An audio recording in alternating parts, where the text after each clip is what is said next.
And welcome back to Birchwood and windswept Birchwood this morning as we're contending with the elements. But of course, the NGC, the 5th NGC of the African National Congress coming to an end. And today is, of course, the day when we do expect to have this raft of briefings that will tell us more about what the deliberations centered around. And I'm still in conversation with the ANC's national spokesperson, Mahlengi Bhengu.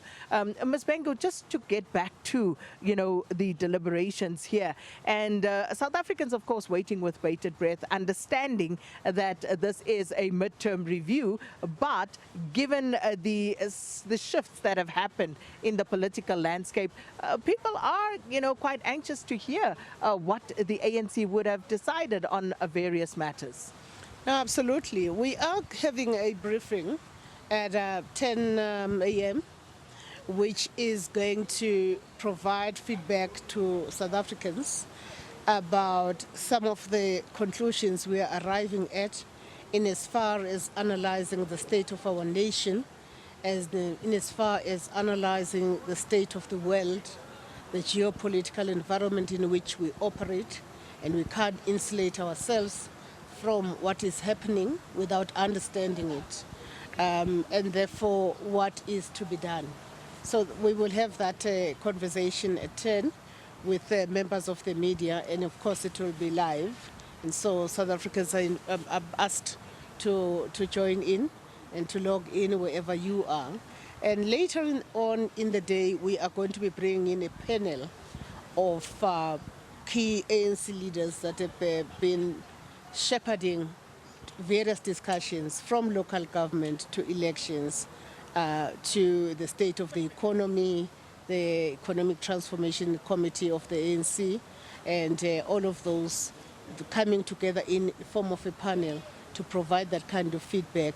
That really, those two are a precursor to the closing remarks of the President later on in the day. And just before the President closes, we will read out a declaration of this National General Council that will cover a broad swathe of things that have been looked at this General Council. It will demonstrate the sense of urgency with which we are looking at things. It will demonstrate how the ANC is also pivoting in a number of areas. It will also demonstrate the depth of discussion at this National General Council that we continue to say has been a success by all accounts. There are no issues that are organizational that are of concern. All the delegates are just focused on how do we make the ANC the best instrument at the disposal of the people of South Africa. And yet there are certain tensions that one cannot get away from. Quite a bit was said by the SG yesterday with regard to the Ferrari and the Taz that it turned out to be, talking about the situation. I was hoping we didn't catch that. You did catch that. How could we not catch it? and the interesting part about that, of course, is also just looking at the dynamics in KZN.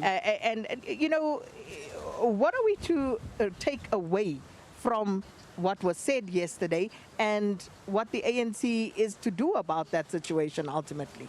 Yes, no, without a doubt, the operations of the provincial task team in KZN started off very well, but the pace of execution and cohesion around executing what is expected of them is questionable.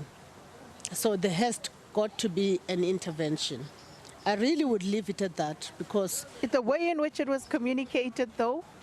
Well, I wouldn't. I would just simply say that we need to take all of those members of the provincial task team into confidence about the thinking of the National Executive Committee.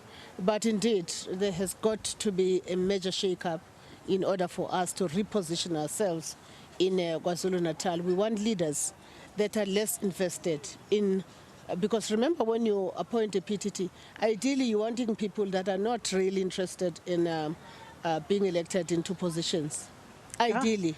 And Ideally. Yeah, no, ideally. Yeah, ideally. And So you must read the room. You must calculate it. well, I doubt that it is a case of misreading the room, but I suppose when you are now appointed into a role and now you're executing, I suppose the energy comes back. And so you can't predict those types of things. We'll leave it there for today. As you heard, 10 a.m. right here on SABC News is, of course, where you'll be able to follow on some of the feedback. And we are going to hand it back to studio from that Ferrari that, according to Mahlengi, Bhengu just didn't put in a Ferrari performance. And it failed to get out the block. So with that, it's back to you in studio.